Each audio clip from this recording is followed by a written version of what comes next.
He done took off the goddamn Panda. Now he looking like Winnie the Pooh. Man, we out of this motherfucker. Everybody in the comment section on one accord was like, what the fuck and why you ain't been doing this? With Desiigner, I think he really took a chance.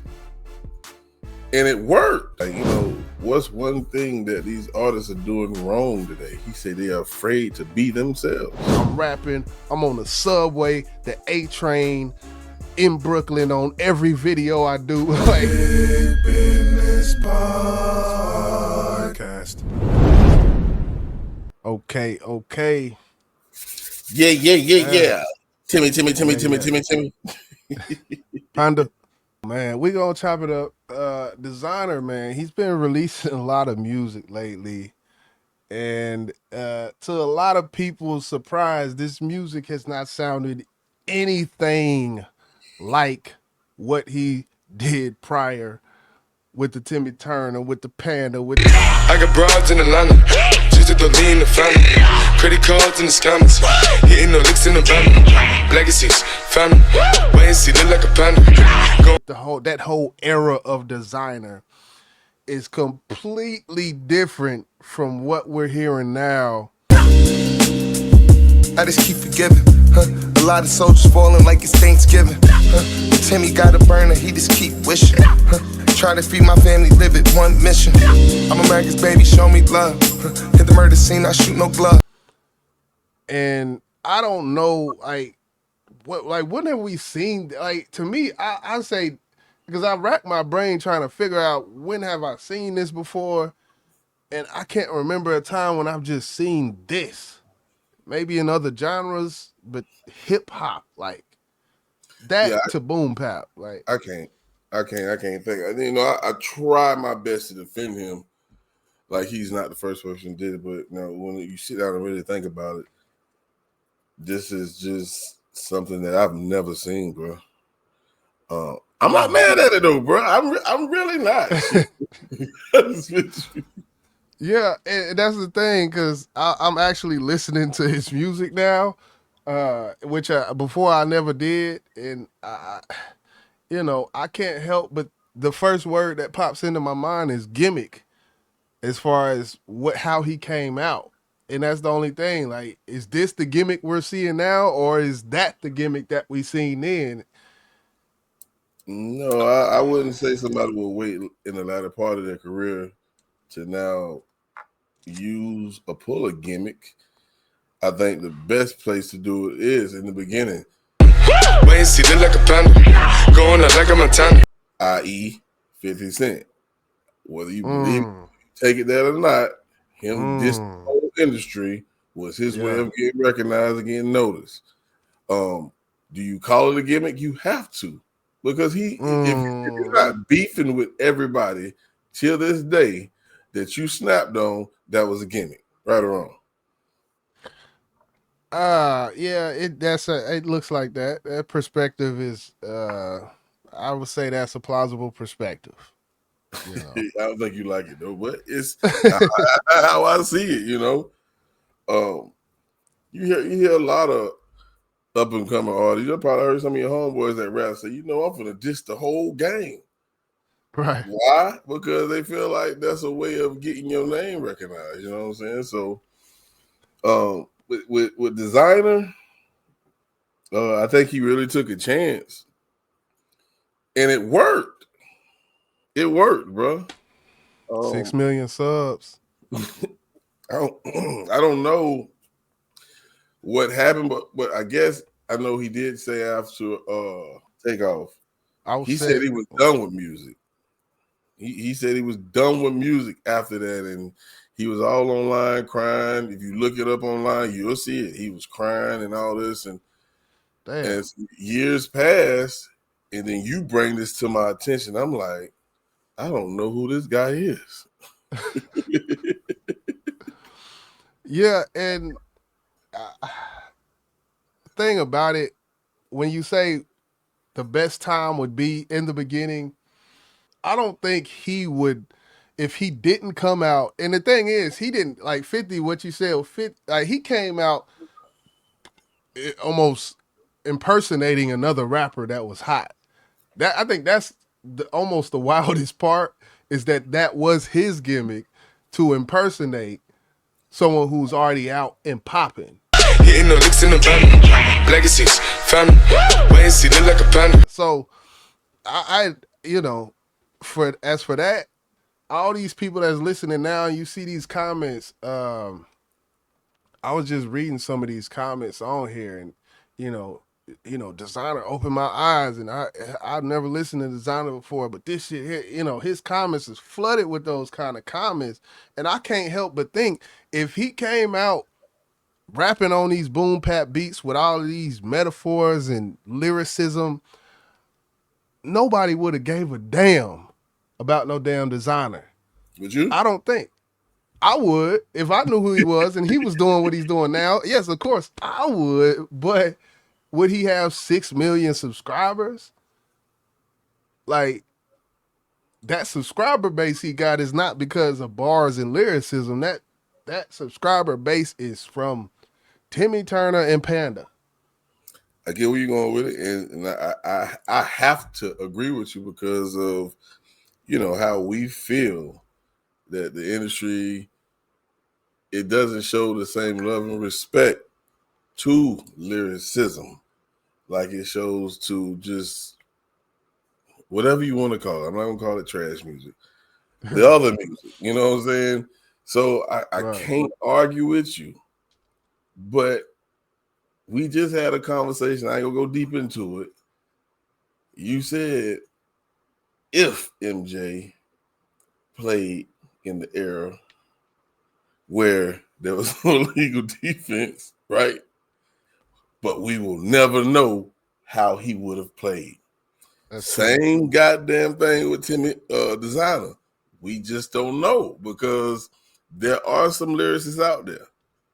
Yeah. And I'm not saying he's a Cole. I'm not saying he's a K-Dot. I'm not saying he's a Jid. I'm not saying he's a Big Crit. I'm not saying he's a Benny the Butcher. I'm not saying none of that. But those guys have had successful careers, correct? That's true. Okay, that's true. The percentage of it happening, I do feel like is less. Yeah. But yes, you're exactly right. I'm gonna read a little bit of this. It says shortly after his song Panda went viral, basically, he signed with Kanye West Good Music. Kanye West Good Music, an imprint of Def Jam's, without releasing a debut solo album. He parted ways with both labels in 2019. 2016 followed up with Timmy Turner, Peak 34, Hot 100. Despite him being as a one-hit wonder, and I would say, yes, he's probably a two-hit wonder, but he is from Brooklyn, New York City, 28 years old. Let me ask you this. I didn't know he signed with Good Music. Do you think he went to Kanye West with that song, the hit song he got, or he went to Kanye West and was spitting in a studio or something like he's spitting right now? And it Kanye was Panda. Was like, shit. Nah, hell no. It was Panda. It was Panda. Because it says, wait a minute, it says 2015 debut single Panda, and then it says shortly after the song game such and such, and he signed with Kanye. It was Panda, man. It was like, look, this is Future right here. This the next Future. So I guess he saw the future, no pun intended. Right. Because a lot of people do give Future so much respect in the rap game. They hold him in high regards in the industry. Yeah. I don't. He wouldn't be in my top 20 from today's hip hop. That's just me. Right. But obviously, if this was showcased to Kanye or whoever, any record label exec, and it was like, man, this sounds like Future, and that dude has a future. Let's run with it. Let's fucking run with it. Yeah, but that wasn't bars. That was something else. That's why it was shocking to me for him to be signed to Kanye, because Kanye is one of those dudes who was respected for his bars, even though I don't really give two shits about Kanye, but he's respected.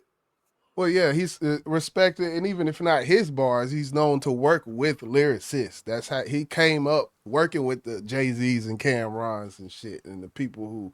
So, and he still did, working with what is it, Sci-Hi. He's known to be tied to people who can write, who are good Right. writers, uh, good music. It's like an assembly line over there. But yeah, I just think it's very interesting, and I there's usually a progression, is what I'll say. There's a progression from an artist doing Timmy Turner to what he released, American Dream, the song that he just released a day ago. Like in this, it was more like night and day. This, and then a couple years later, I think it says he got a gun charge or something that happened, and then you just hear this. So, how far you think this can take him at this point in his career? It'll take him as far as it will take someone like a Dave East, or someone in that of that ilk. As far as being a J. Cole or Kendrick, there's a certain star power that they have to be able to bleed into different zones, and it looks like with him, he's putting himself in this box. I can't see him coming out with. Well, maybe he will later on, but right now he's been in this hip hop, this box of bars, beats, boom, pop. I'm here. I'm rapping. I'm on the subway, the A train in Brooklyn on every video I do. Like it's crazy because every video he's done, he's been in Brooklyn with the Timberland boots and the bubble jacket. Like his whole aesthetic has changed from what we see. So I think he's trying to put himself and keep himself protected by this bubble of hip hop, traditional hip hop. Maybe he was one of those guys from up north, New York, wherever you want to say, that says, you know what, and this is not to be arrogant or cocky. The South is where it's at right now. They're getting a lot of numbers. Right. I should maybe come out with something that's similar to what they're doing to gain more followers from a different region of the world or the country, and then go back to what I truly know. But then again, what happened with Takeoff, maybe that was unexpected. And I didn't know he had that type of relationship with him in the first place, to be honest with you. Yeah. But I don't know what he was doing prior to Takeoff untimely demise, because we haven't heard from Desiigner in God knows how long. Yeah. And then now something clicked inside him and said, I'm going back to my roots. Fuck it. That's why I'm from New York. I'm gonna be New York, and I'm gonna show New York when I come back out. And that's what he's done. Yeah. I'm not mad at him, bro. No, I'm definitely not. I think it was a good decision to do that. Saying, you know what, let me do this on my terms type of thing. Let me not, do I think he should have did that from the jump? Yes, but I get it, I guess. And when you talk about the South, and I'm gonna go, you had an example of Desiigner doing that with the South. And another example I seen of that, I was watching a Ty Dolla $ign interview, and he was talking about his come up basically, and Tooted and Booted. I don't know if you remember a song called Tooted and Booted, doom doom doom doom, Tooted and Booted, doom doom doom. Sound familiar? Yeah. Okay. So he said at this time that he was making a lot of different kind of music, but this song, it wasn't like anything that he was making prior. And he said what made him go to that, it had a snap in it. And he said the South, man, they was coming with that, D4L was popping.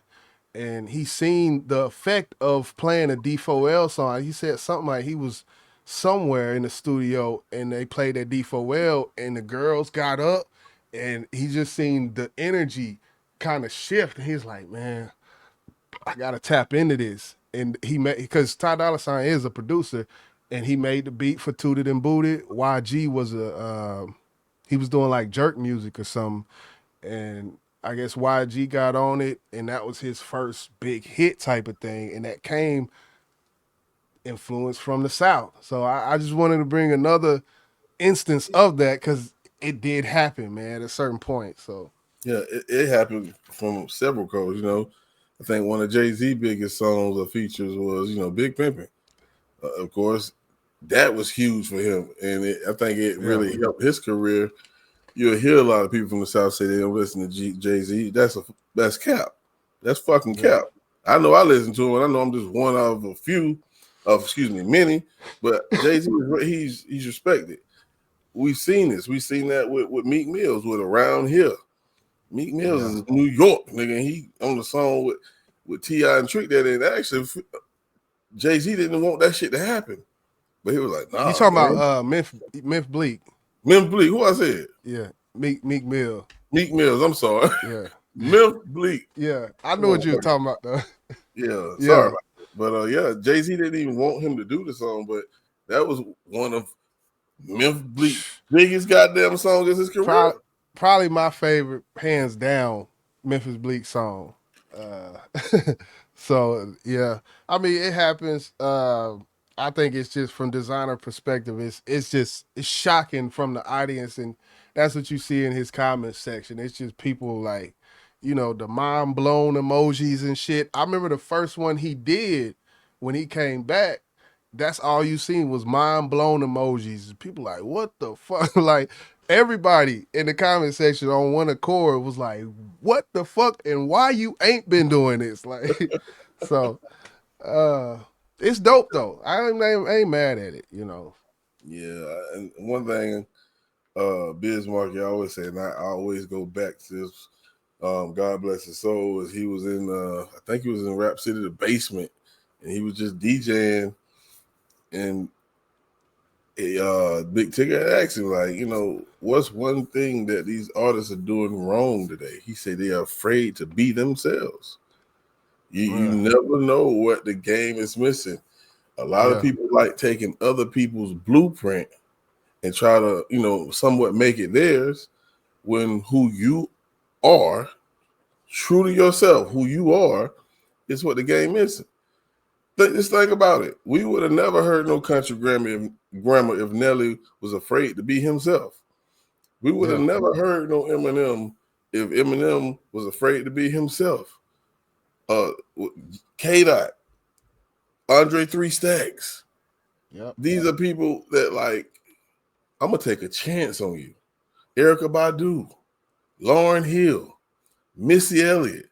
These are artists that came out a little different, but the game embraced them, and they made millions and millions of dollars, man. So don't be afraid to be who you are. Stay true to yourself. Yeah.